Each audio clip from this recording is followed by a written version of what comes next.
పెరుగుతున్న నిత్యావసరాల ధరల నియంత్రణకు సర్కారు ప్రత్యేక దృష్టి సారించింది. తెల్లకారుదారులకు సరికొత్త ప్యాకేజీ ప్రకటించేందుకు ప్రణాళికలు సిద్ధం చేస్తోంది. బియ్యంతో పాటు ఇతర నిత్యావసర వస్తువులన్నింటినీ కలిపి బహిరంగ మార్కెట్ కంటే తక్కువ ధరకు అమ్మేందుకు అవసరమైన ప్రతిపాదనలు సర్కారు పరిశీలనలో ఉన్నాయి. అతి త్వరలోనే దీనిపై తుది నిర్ణయం తీసుకుని ముఖ్యమంత్రి కిరణ్ కుమార్ రెడ్డి అధికారికంగా ప్రకటించనున్నట్లు తెలుస్తోంది.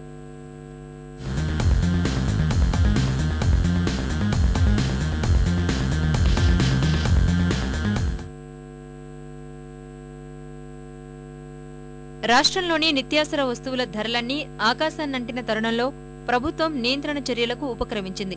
ఇటీవల రూపాయికి కిలో బియ్యం పథకాన్ని ప్రవేశపెట్టినా పెరిగిన నిత్యావసరాల ధరలతో ప్రజలకు పెద్దగా ప్రయోజనం లేకుండా పోతోంది. బియ్యంతో పాటు మరికొన్ని వస్తువులను ఒక ప్యాకేజీ క్రింద తక్కువ ధరకు అందజేయడం ద్వారా సత్ఫలితాలొస్తాయని ధరల నియంత్రణ కోసం ఏర్పాటైన ప్రత్యేక కమిటీ మంత్రివర్గ ఉపసంఘానికి సిఫారసు చేసినట్లు తెలిసింది.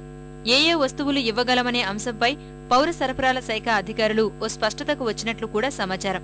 గిరిజన కార్పొరేషన్ వద్ద నుంచి పెద్ద ఎత్తున సేకరిస్తున్న చింతపండుతో పాటు ఉప్పు, ఎండుమిర్చి లాంటివి అందజేసే సాధ్యాసాధ్యాలను పరిశీలిస్తున్నారు. 20 కిలోల బియ్యం, 10 కిలోల గోధుమలు, అరకిలో కందిపప్పు, వంట నూనె, చక్కెర, గోధుమ పిండి, కిరోసిన్లకు అదనంగా మరికొన్ని కలిపి తెల్ల రేషన్ కార్డుదారులకు ఇవ్వాలని ప్రభుత్వం యోచిస్తోంది.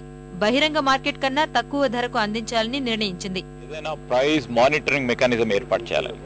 ఒక సెల్లో కమిషన్ ఏర్పాటు చేయాలనే ఆలోచనలో గౌరవ ముఖ్యమంత్రి గారు ఉన్నారు.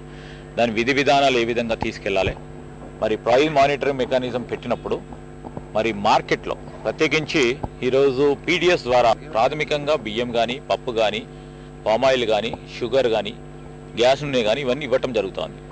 ఇంకేమైనా అత్యవసర ప్రైస్ ఎసెన్షియల్ కమోడిటీస్ విషయంలో ఎక్కడైతే ప్రైస్ ఫ్లక్చుయేషన్ ఎక్కడైతే కనబడుతుందో మార్కెట్లో దాన్ని ఏ విధంగా స్టెబిలైజ్ చేయాలా, ఎవరికి సామాన్య కన్స్యూమర్కి ఇబ్బంది లేకుండా ఉండే చూసే ప్రయత్నం భాగంలోనే ముఖ్యమంత్రి గారు ఆలోచన చేస్తా ఉన్నారు. ఎఫెక్టివ్ సిస్టమ్ ని తీసుకురావాలని ఆలోచన చేస్తా ఉన్నారు.